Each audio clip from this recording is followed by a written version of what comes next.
needs to go. He needs to push really, really hard. Push, push, push, push, push. Come on, Steve. Oh, no. Oh, dear.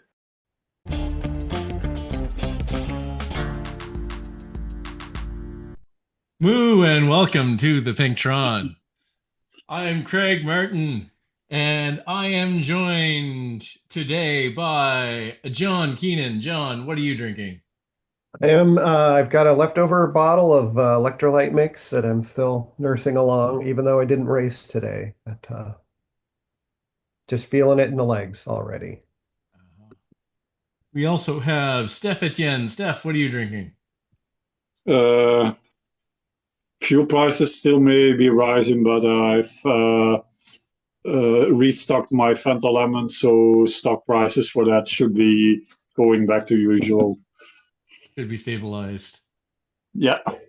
Yes, and we have Steve Pritchard. Steve, what are you drinking? Oh, in honor of our sometimes co-host Marjolein, I'm drinking a Dutch IPA called the Rambler, which also seems oddly appropriate for what we do a lot of on the podcast. Nice. Yeah, for sure. I'm Craig Martin. Here I have from Flying Monkeys Brewery a Sparkle Puff Galaxy Starfighter Defender of the Universe IPA. Lovely wild can, and that's actually pretty strong at a 10.2% for a beer. I mean, if somebody was pretty strong, Craig, and they defended the universe, you're pretty sure they'd be wearing a crown, right? Which takes us to No Spring Chickens this week on Cobbled Crown, yeah? It does. It does. Yeah, So as this is we going to be a certain type of fun, isn't it? It's something. well, So yeah, this is the one where you start 23rd reverse, Libby reverse, and then the grind up to the flatter bit, go round and do 23rd. And do you loop around and back to 23rd and Libby, or is it You you, do. up and again? yeah, you do a big loop of the or go do all the flat roads to Fan Flats and then go back to Libby 23rd and finishing up Governor Street. So as I learned Yeah, so this is last week, I can't call it nasty. It's a fantastic, in her terms, a fantastic punchy course. yeah, fantastic. I mean, not enough laps would probably be the only thing that James Bailey would say. How you'd make laps out of this, I don't know, but It is a point-to-point race. You start you start with the downhill and you finish up the other side of the direction. So I don't think it's lappable. But yeah. Yeah, this one's definitely not lappable. In fact, I assume there would be some sort of random behavior if you kept going. But yeah, so it's interesting. I So I actually pull think it's back. quite a boring course though, Craig, because I think if somebody's going to beat you up that 23rd Libby reverse start, Yeah, even if you work hard to get them on the flat, they're going to beat you up the Libby 23rd at Going Governor forward. Street combo at the end. you're probably right. It's going to get separated very early. Yeah. Yeah. Yeah, I remember I did this when it was first introduced with Swift games. You had to be on that, basically on that. If you weren't with the front group on 23rd reverse, your race was in those races. Your race was over pretty much. Well, and that's actually I was going to pull all the way back to that first herd of Maine mullets race, Steve. Because that was on. It wasn't on. This course wasn't around yet, but it was the reverse. So this same first two climbs, and I think it was we were basically a group of five from those first two climbs, and nobody ever caught us. Yeah, I think you and Oyan ended up in Yeah, it was the front group, didn't you? Oriane and I were in the front five, and or there might have been two riders that were with us that we dropped sometime later, but yeah, for three-quarters of the race there were or more, there was only five of us around the lead, and there was nobody really close behind it. And it's funny because we weren't really pushing hard, but neither were the groups behind us to pull back, or maybe we were just pushing hard enough. I don't know. It was a weird one, but Yeah. it's a weird course that way. Yeah, because I remember we were, I think we in Sword Games we started with maybe around 100. After that first hill, we were down to like 13 people. We crested Main Street for the main flat section. We had a group behind us. We weren't particularly pushing it, but the gap opened up even then. So yeah. So Well, it does normally make is- bike choice interesting, I think. Yeah, maybe. I don't know if it does. Like that, like you're right that getting up 23rd reverse is the absolute most important thing, but it's so short. It's still arrow, I think. I would Yeah, say you got all that momentum coming down. You're going pretty fast at the base, yeah. Yeah. Yeah, I would say still your fastest aero bike probably with an out overall those Princeton 6560s. I think those. Yeah. I don't know. I think if you're not at the top, because you've dragged that aero bike over Libby, like it's unless you're confident, it's definitely getting you back on the flat, and you save enough watts. I think unless you're the best climber and definitely dragging an aero rig. I don't know. Like the climb is so short. Like you're talking a minute. Yeah. I don't think you're Yeah, you're not getting it's 2 punchy. seconds, right? It's punchy. The two. It's so short. I don't think the gap is enough that it matters. Is there enough of a draft on Governor Street? I think that's quickly becoming my least favorite hill in the game. The problem I think with Governor Street at the end, it's from what I remember, it's with games, it's just what you have left in the tank at that point. You either have it or you don't have I don't have anything left. I did it all on the marked hills, right? I like, those are segments, they're KOMs. I got to go hard, and then I get to this hill, and I'm like, I don't have anything left. Well, it's that 3 climb sequence is crazy, is really hard. Yeah. I think just even doing it the first time, I don't feel like I have anything left. I'm like, I'm just gonna have to somehow recover going up this hill, which is not gonna go well. So I'd say the first time isn't that bad. Where like the 23rd reverse is kind of flat at the beginning, like the first half, almost the first half of that KOM segment is flat. Yeah, and then it's not really that steep. Like it's still draftable. Yeah, and arrow matters, and then you go down 23rd, which gives you're going super fast. Yeah, and then it's just a super short, like the whatever they call it, the KOM reverse or whatever. Libby I don't think it's reverse, actually Libby Street, but yeah. The KOM reverse is like it's just a very short, very steep bit. Like it's almost steeper and shorter than 23rd is, and then the rest of that segment is all flat. So it's not I don't think it's not a climber separator, it's a puncher separator. Yeah, and it's puncher and war of attrition type of course or sequence of climbs more than a bike choice. So this one would be interesting, and I mean, I think Orjan and I did it when it was the UCI reverse. If you have multiple bullets in the front group, like if you're racing with teammates and race as a team, you can really do a lot because I think we came first and third, and I was trying to set Orjan up for first. So it was so basically I covered every attack, and then Orjan just went nuts at the end. Hmm.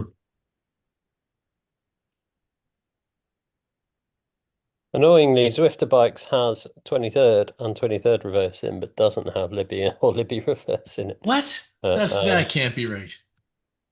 Yeah, something's weird's happening there. But yeah, I mean, it's like I say, I don't think it's that fun a course. I like Richmond and I like multiple laps of Richmond because they're kind of that can be a catch on and there's Uh, enough distance to go and catch back again. Oh, Steve, it's Yeah. called Richmond KOM and Richmond KOM reverse. Well, that's Oh, I recall that.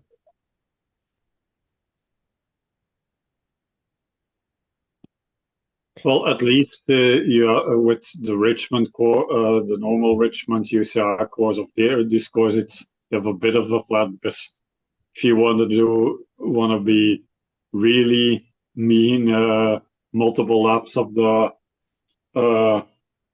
cobbled climbs courses, both in front and reverse direction. It's those 3 climbs, but then in a 9 kilometer loop. So that's even worse if you do two or 3 of those. You'll be destroyed after a while.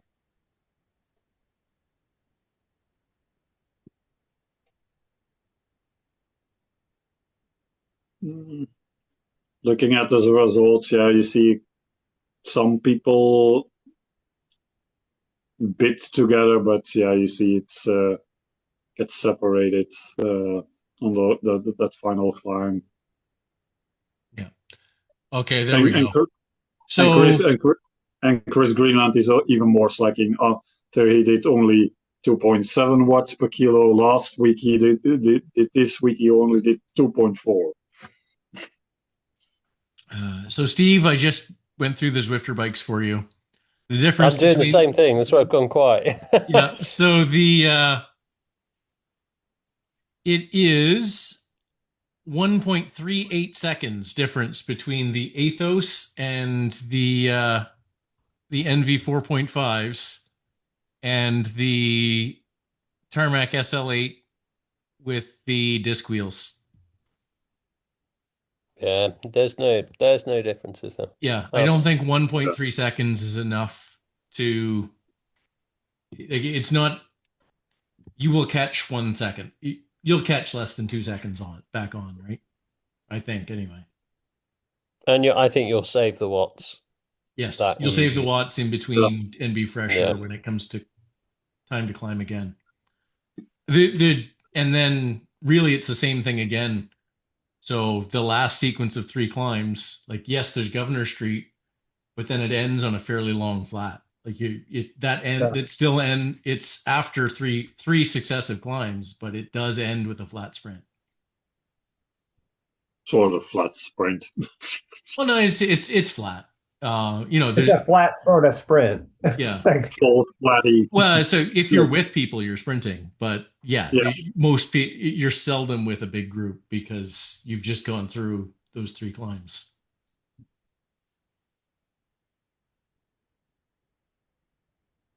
Yeah, so I think it's full aero. Yeah, the Tron. If that's the most aero, if you've got the disc wheels, do it.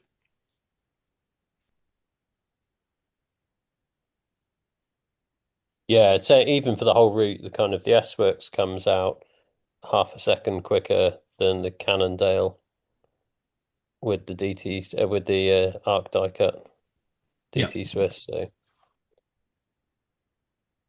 I mean, gosh, it's coming down to psychology, which I quite like. Like if you like if you don't mind being behind people and chasing back on because you think you've got a faster bike in the sprint, go for it. If you like being over the top first and making people chase on, go for the climber bike. I'll always take the faster bike in the assumption that if I get to a sprint, I'm going to be competitive. And if I don't get to a sprint, I'm probably not going to get to a sprint anyway. With the 1.1 Take second difference. Take your rainbow discs and just distract everyone and Well, there's that too. Yeah. take advantage of their distraction. So anyway, Should we chat her beginner racing then? yeah, what is herd beginner racing? It's 9 laps of bell lap, I but think. yeah, it's on the bell lap, and depending on your CRS band pen, it's lowest pen, so it's 5 laps, and then it's 1 lap per band more, so between 5 to 9 laps of the bell. So yeah, that's the reverse of Grid City, where you have park first and full sleddy sprint, and you go down the cobbled climb or segments. So I like racing this direction less, but I actually think it's a better beginner racing course. Because Yes. you've got a bit of a drag. Like you're going to have to be careful over those lumps and then round. And actually, oh, we just lost John. Actually, I think it's a harder sprint to time as well. So you want to have a look at where you think you can sprint from each time you go over, because the right-hand turn just before you get to the sprint is too close to the sprint line. That's really. way You want to go. right. I would say it's Whereas the the other left-hand direction, you want to turn be or it's the left-hand turn or earlier. yeah. Whereas the other direction, you need to be coming hard out of those. You're probably a bit tired in the legs from sprinting up the cobble climb. You want to be hard into the hairpin and absolutely flat out of it. That's a much easier Yeah. sprint So to judge. I mean, there's an argument for flat out into the hairpin because there's no draft in the hairpin. There's I did not know that. Wow. Yes. So it's that hairpin and the hairpin in London by the mall. Those two, you lose draft completely. So Crazy. yeah, there's definitely an argument for going super hard before the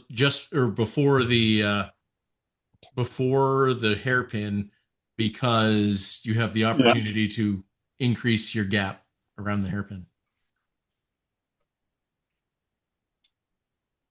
Yeah, I only learned that with the new draft indicator. I didn't realize it was that dramatic coming Yeah, around the so corners. I can't remember why I knew that, but I knew that even before we got the sauce plugin. So I mean, it makes sense from a game perspective of thinking about vectors and cones and all that kind of stuff. But I think it was just the behavior of avatars in getting back into the drops, and because you'll see it'll happen popping up and down and or it used to anyway. What I do like about Bell Lap is it definitely opens up a very panache way to win, which if you can go really, really hard up the long drag to the con banner, attack down the cobbles and hold it for a K to the finish, you win panache points. Well, you're basically attacking for a lap.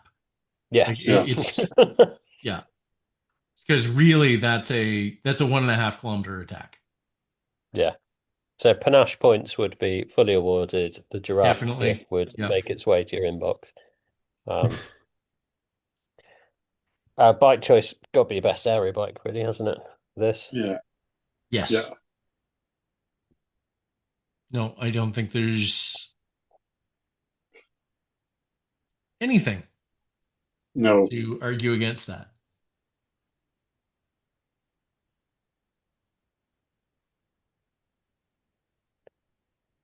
Cool. Have we got? There's not much news, is there? I'm excited about. So I am a little excited about season 12 of Dirt Racing Series. So that will be 5 weeks starting May 5th. And the same time zone and and category set up as season 11, though if they have fewer signups, they might combine in EMEA the way they did in APAC and Americas. Or, I don't know. I think my time zone was Linguini. They have odd senses of humor. Yeah. I can't remember what the time zone was called, but yeah, it's. I think they were all past this for season 11. I don't know why they I were like past this. DRS. It's a very inclusive point scoring system. Yeah, They so put I together kind of some like smart it races in as well. I in some races am good and in others get plastered, which is much better because Yeah.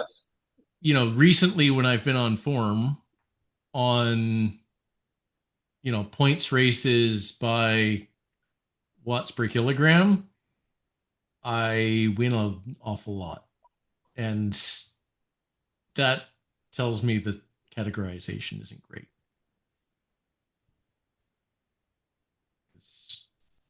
Yeah, my last year. Yeah, I like how they mix up FAL, FTS, and things like that as well. So They're very Yeah. creative on format. I did a panache attack to win FAL around Glasgow last time, and managed to get an FTS. Like I say, it was a very very similar experience to you, Greg. There was if a circuit, if I knew there was a route I was good on, I did well on it, and if there Yep. were routes I was less good on, I did less well on them, which kind of is nice and what you expect, which means the racing's right. Whereas in other series I've done, it doesn't really matter if it's a good route or a bad route. I'm going to finish where I finish, whether that's at the front or at the back or in the middle somewhere. Yeah. So yeah, it's sort of fun. I did like, and I didn't commit to it. So they did a time trial where both sprints were FTS, and the first sprint was FAL, and your Yes. TT position counted. And I should have committed. So it's 3Ks to the first sprint, and I think if I'd have really committed, I could have got the FAL points on that, and then just soft pedaled home. Yeah. So I am fully I'm training for BMX and am basically doing zone 1 and zone 7 and nothing else at the moment. And the it's so I was not anywhere close to the top 4 in my team. So I completely abandoned the time trial as a time trial and just hit the FTS. So I think I ended up in 5th or 6th for sprint points and 7th or 8th for KOM points in the last DRS series. So I like that they do the separate standings in DRS. It's kind of fun. But Yeah. Are the segment points enough to overcome not doing well in the final finishing categories? Because this is the one, right, where you can have 8 riders, but only the 4 top point so the 4 scorers top count. The points didn't count. The points didn't count enough to really matter for points in the race. But because I decided to do that because I was very close on points for the green, the sprint jersey for the season. Yeah. So that was okay. I can't remember what I finished. It was somewhere between 4th and 6th on sprints and somewhere between 6th and 8th, I think, on climbs. Yeah, it's a bit similar than what Flamroos do. They also have a sprint and a KOM jersey where people will go. No, they don't have the velo to match the 20 the long efforts to keep up, but they have a really good sprint, so they go only for those segment points FTS and just be in the time limit or whatever. I'm very interested. Sorry, go ahead, Steve. I was going to say that's why I really liked the FAL at 3Ks because it opened up a kind of like go nuts for about 5 minutes to get there. The diesels who were going to do the TT fast dieseled and did the TT fast, and there were guys who absolutely did what you did, Craig, of like, I'm going to toot around and then just smash the FTS. So there were 3 completely different ways of doing it. It was about a 10-mile TT, maybe a bit under 15 Ks, wasn't it? So, And that's... and you know what? That's fun. Yeah. This is really the thing on what I like DRS because it's fun. And I think that's the key. The key, I think, what makes the races fun is there's different ways to race it. And I did same with the Flamme Rouge stuff that you mentioned, Steph. As soon as it opens up, there's different ways to race this race. And we'll talk about HSRL many more times, but kind of I think that's what makes HSRL fun, right? Kind of you can go for GC, you can go for FTS, you can there's more than one way to score your points to do well in it, which I just hopefully encourages more people to take part, right? Yeah, it's the same with ladder. We had ladder race on Wednesday on a pancake flat course in Sleepless City. We didn't really have a sprinter, so we adapted and we formed a plan and just attack. Well, not attack, but multiple full-on attacks to try to break riders. The other team, we broke a couple of them, and then near the end, we managed to 2 of our riders were able to break away. So that's the beauty about Zwift. If you wanna, I think we said it maybe last week or the week before. If you want a different style than of racing than pure scratch races, it can be found on Zwift mainly via the community, whether it be Flamme Rouge, dirt, ladder racing.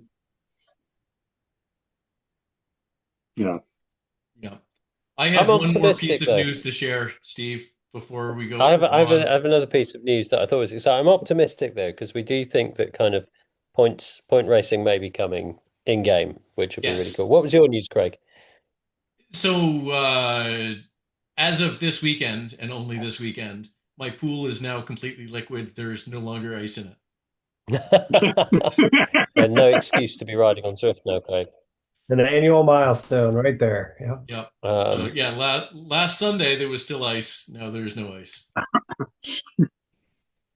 So I was going to chat Yumezi Grit because Eric's done a bit of a dive on Zwift Insider, and I don't know what we're allowed to. Should we just say sources have indicated that Yumezi Grit might be in HSRL in the upcoming season? I think rumor has it. That's all we're allowed to say. Insiders have revealed to the podcast that they're considering Yumezi Grit.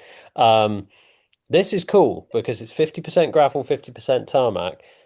So genuinely, bike choice could make a difference. And even more excitingly, and I think this is the thing that really excites me about the news, Herd of Shenanigans could be back. So Herd of Shenanigans. Exactly, Craig.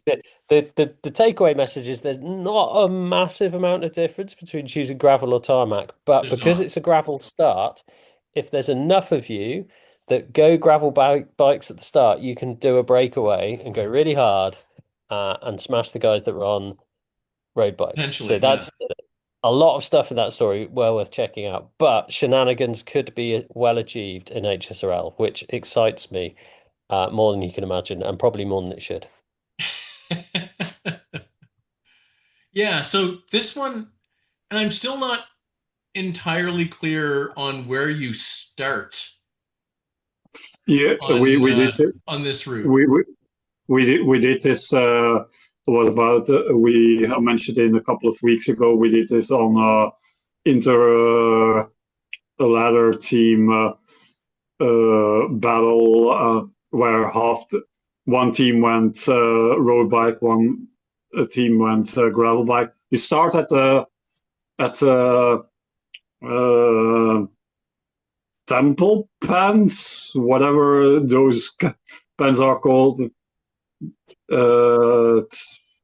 above the village onsen, I think. No, the third plan. So basically, you start basically where the C2 if you know, or the Okay, temple. Yep. That You're plan, you start that, and basically, the lap Good night. starts at the temple, at the village sprint or the temple village. The castle sprint. Okay. So basically, you do the lead in is basically essentially from those pans. You do the first part of Temple KOM, then you cut across, and then you go down to the village. So yeah, you're after a kilometer, you're on gravel. You have about 2 kilometers of gravel, and then you're back on tarmac. And the other gravel section is that's cut across where you have that fishing village thingy with the camera panning out, whatever. Yeah. Yep. Okay, now I get it. Roger. Ooh. Yeah. Oh. Okay. Depending, so if you do 2 laps, which we did, you essentially do 2.5 laps because you have a half a lap of basically lead in because of the lead in. Yeah. So yeah, it's possible to do with a gravel, but with a hard start because you. But yeah, it's questionable because you have that gravel section, temple section near the end, but with the kilometers to go, you exit the dirt and you do the final sprint up to the line in the castle village. So a road bike is better there, but yeah, it's interesting.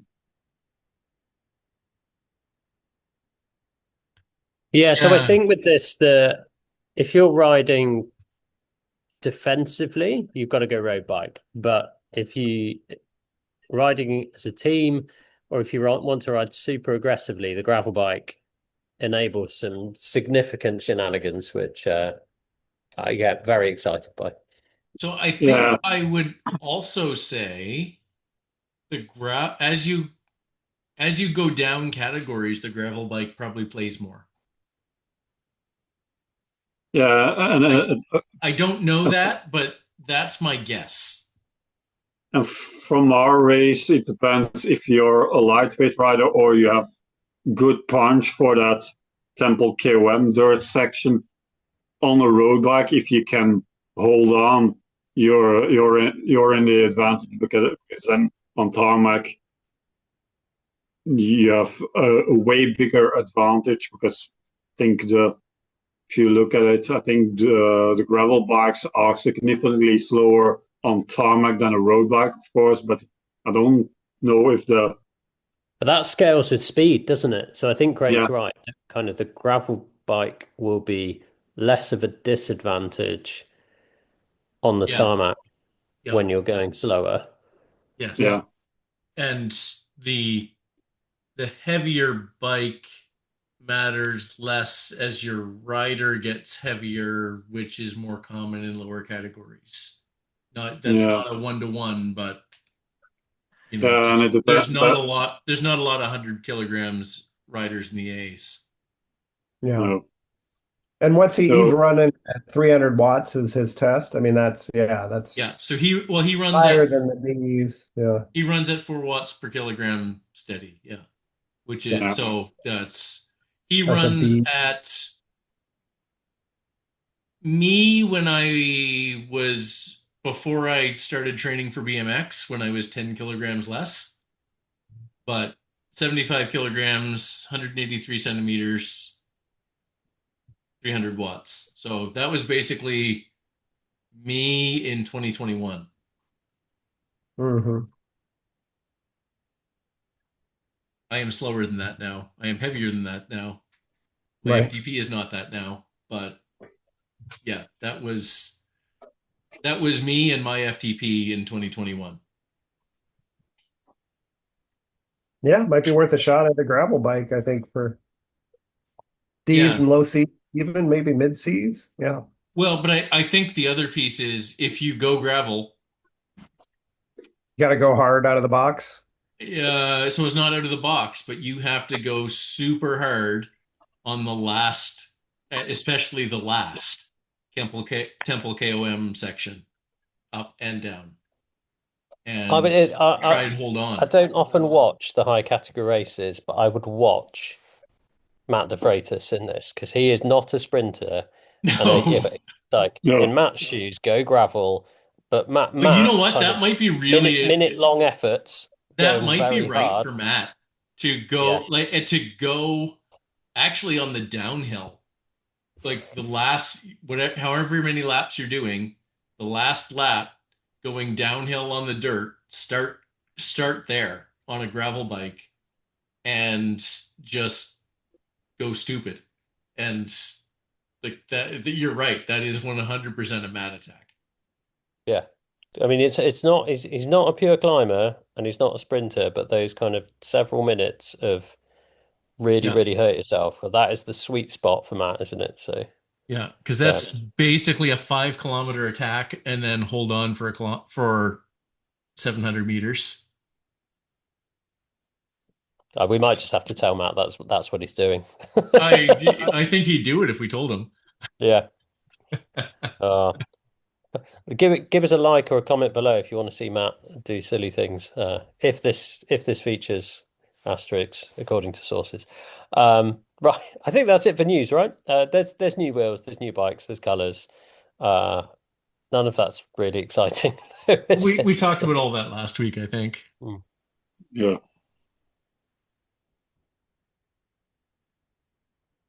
All right, let's go round the horn. So I And think less exciting. Oh, yeah, I think before go. around the horn was we do want to make a note, and that was Terry. So yeah.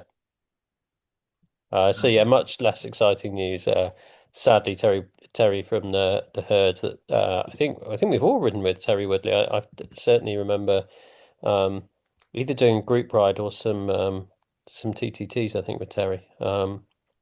But definitely a name I recognise. Someone being super active in the herd. Sadly, passed away very recently. There's more.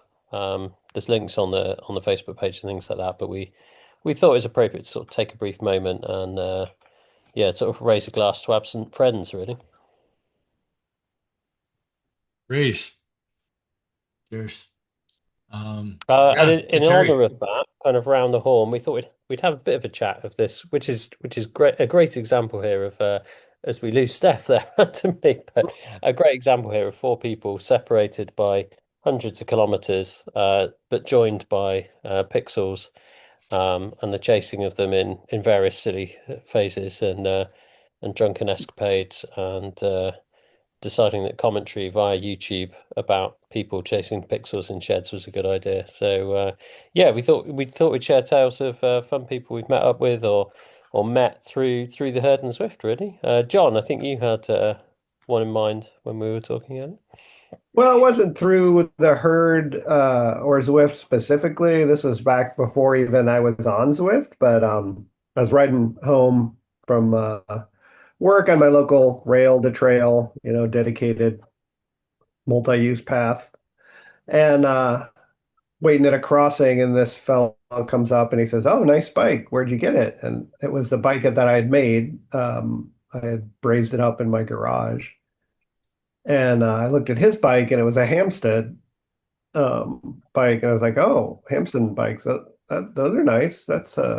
He's like, yeah, that's me. I'm Andy. And I'm like, oh, so No Wow. way. I was like, hi. That was exciting. That was a highlight of my day. He lives, turns out, just a few miles north of where I live. So, yeah, that was a banner day right there. Oh, that's outstanding. I Yeah. mean, really, from his side, he's probably pretty chuffed to meet somebody that also brazed together a bike. But And yeah, now I didn't realize he was, uh, well, I knew he made bikes, but yeah, I didn't know he was local at all. I yeah, just didn't clue into that. So that was fun. that's really cool. Yeah. How about you, Craig? I think I'm trying to get three, unfortunately. So just a couple of them are quick, but I mean, first I'll say Sean McAfee, who I've never met him in person, but I raced against him so much in HSRL back when we used to have big herd versus dirt wars in HSRL. And yeah, we trade some trash talk, and then he came in as a guest commentator on our HSRL broadcast one time, and I think he's been on the Tron. Anyway, he's super fun guy. He organizes a some race series in Texas, and yeah, just a guy not in the herd, but who I met because of the herd, our races, and Zwift. So I Yeah, think I'd echo Sean actually. So I've recently started racing for dirt just because their teams race at times that are better for me, and I'm newly yeah. qualified as a member of eligible for dirt, shall we say? And yeah, just reached out to Sean randomly and said, "Hey, I'm like, how do I get set up?" And he's been super helpful and friendly and got me riding in different things. Sort of having Oh, again having a similar experience of giving Sean lots of very friendly abuse. I think the first time we raced Von Top. As I passed him, typing in abuse, and him taking it exactly in the spirit yeah. it was meant and offered. So yeah, it definitely echo that. Yeah, Who else have I you think got, he Craig? showed up with a PowerPoint when I asked him to guest commentate on HSRL. Mm. No, he's pretty funny. Yeah, no, lots of time for Sean. Then so Norm Wong and I both lived in Ottawa. We're racing for the Aussie centered ZRL teams, and yeah, we went out and we kind of organized an Ottawa meetup of herd people and went out for a little super tame group ride, and went for a beer after, and yeah, that was a lot of fun. So yeah, Norm I think has gone back to BRTW, I think, again because of the right teams at the right times for him. But yeah, Norm was really good. And then I guess yeah, well, Brent. So Brent came to Fredericton here in New Brunswick. I drove up to meet up with him for a bit. We went out for a drink, and yeah, that was a lot of fun. Where yeah, we've done a lot together here, I guess. Maybe not quite so random. We did kind of plan a little bit, but yeah. And Steph, how about you? Yeah, I think my biggest, yeah, I joined Zwift and Hertz in 3 years ago, and in 2024, October 24 was the Gravel World here in my hometown of Leuven, and Maryland, fellow Pink Tron member, and her racing organizer participated. She qualified for that in one of the age groups. She raced the worlds, and first I got to cheer on her along the course about a kilometer from my house, and then after doing a spin myself, I went to the finish and got to meet her there to take a photo with her. School cool moments. I know there are lots of even in the US or here in Europe some meetups, but it's always fun to meet the people. We talk about via Teams via Zoom calls or chat via messenger chats, but meeting them in real life, it's such a fun experience. Yeah, I think there's just there's almost too many people to shout out. Actually, I think Yeah, Yeah. what's amazing is how wonderful actually the herd is as a community and the herd racing is as a community. From I think I'd absolutely shout out Ernst as just someone who will always say hi, like yeah, whenever he sees you, whenever he's racing, we'll always have a bit of a chat. I would go back to Shifty's Sharks back in when I first started off. So Yep. Shifty, who was captaining the Sharks as it was then on a Thursday evening, we had a lot of fun TT rides, and then well, Craig was part of it, but the small group of people we had that kind of all ascended to be at the same time and ended up doing, I think, season 2 of Yes. ZRL Yep. together. And yeah, a lot of fun was had then. With people like James Bailey riding, Matt DeFreitas riding as well, or Jan Yeah. riding, which was super cool. But Well, I think that group lasted, like the chat group for that team lasted for 5 years. yeah, It's kind of dead now, but it's only in the last year that we kind of dribbled off from it.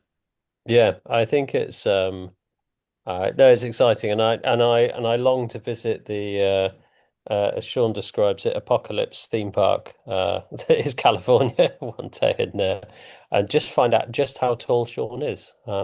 Very. Because his camera's always very high when he's on these calls, but his avatar is very tall. So yeah, I'm sure he's a very tall man. We've seen photos of him and Chris together where Sean was significantly further behind than Chris and looked the same height, didn't he? So,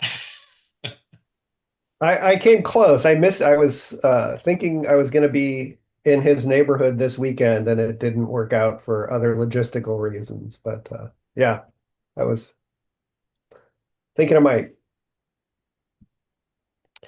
oh no, well, and I think that's it. It is. Yeah, and I was about the community, whether it's a ZRL team, a TTT team, or for instance, for us, for me, the Hammerhead ladder teams, we had a ladder race on Wednesday. It wasn't our course, but we had so much fun. We had 5 people racing, then 3 teammates joining on the Discord call.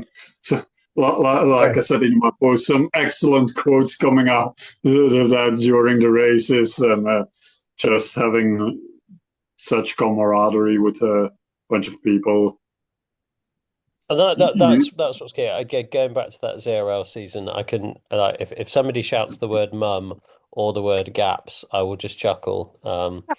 As both, I mean, Matt DeFreitas shouting for his mum when a bit of his bike broke, and James Bailey Oh just yeah. shouting the word gaps. I think because he didn't know how far bike riders were away.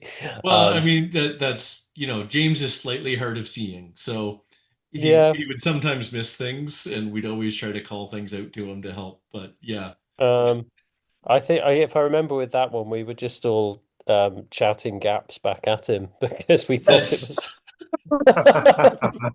it became completely not constructive, but it was fun. Yeah, yeah. So yeah, fun times.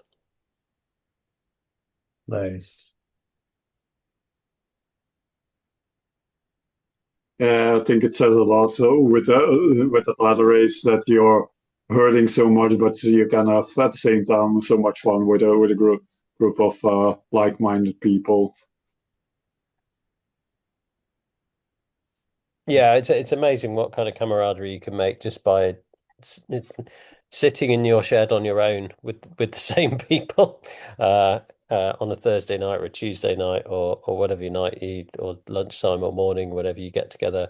I find it fascinating riding sometimes on a Thursday morning with the Roos or someone like that in the TTT that you have a mixture of Aussies and Brits that are kind of riding together and converting on different times. And Craig, you've joined that time slot at times as well, haven't you? So I that did must have that been this like morning or 5 a.m. or yesterday something for morning. you.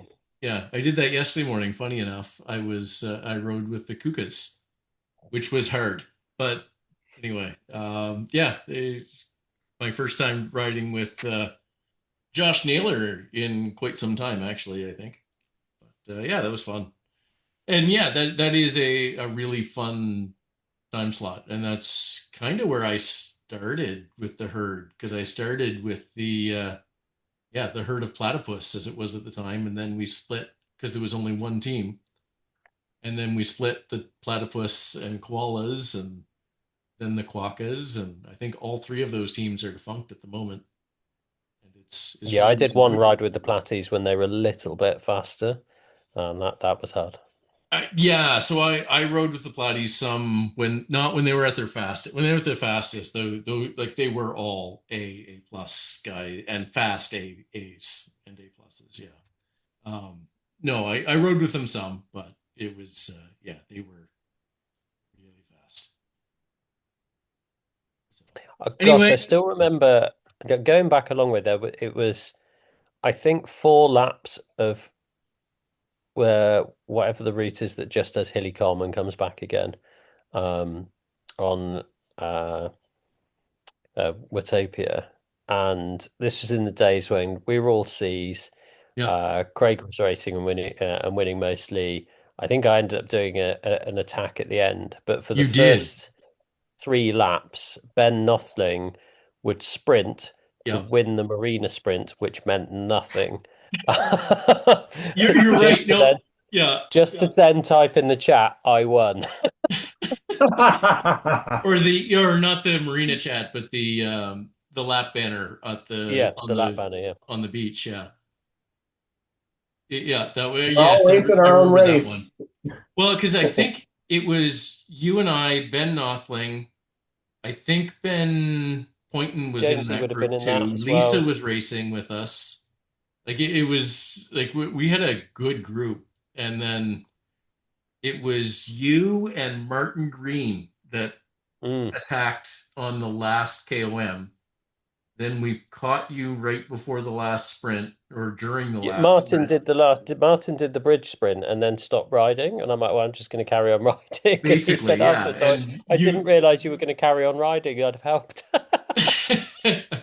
well, and like we caught you at the death. Like it Oh yeah, was, yeah, it was just like the pro cycling videos where the peloton is catching the breakaway. it is within the last 200 meters. Is yeah. Yes, yeah, and Mm.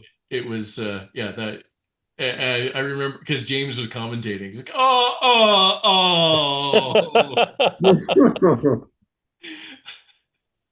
And yeah, I mean, I was the guy that made the catch, and I think won that group. I think there was one rider off the front who was on a TT bike and Yeah. didn't wasn't doing the FTS at all, but didn't they? They didn't really play into it.